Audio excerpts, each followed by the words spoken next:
চলো আজ একটা দারুণ ইংরেজি শব্দ শেখা যাক, ক্রেডিট। ক্রেডিট মানে কি? এটা নাকি ওটা? আসলে দুটোই হতে পারে। চলো দেখি কিভাবে।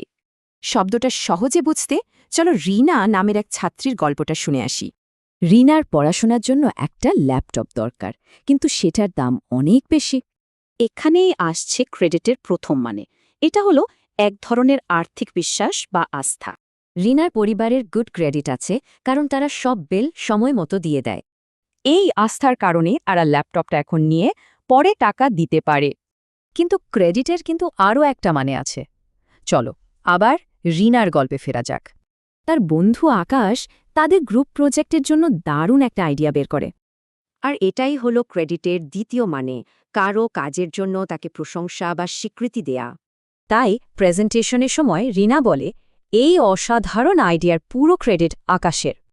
তবে হ্যাঁ, টাকা পয়সার ক্রেডিট কিন্তু একটা বড় দায়িত্ব, এটা সময় মতো শোধ করতে হয়।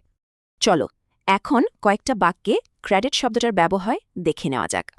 এখানে ক্রেডিট মানে হলো টাকা ধার করার ক্ষমতা, মানে আর্থিক বিশ্বাসযোগ্যতা। আর এই বাক্যে ক্রেডিট মানে হলো প্রশংসা, তার কাজের জন্য তাকে স্বীকৃতি দেওয়া হয়েছে। তাহলে ক্রেডিটের দুটো মানে মনে রাখো: ১ ধার নেবার ক্ষমতা, ২ কাজের জন্য প্রশংসা।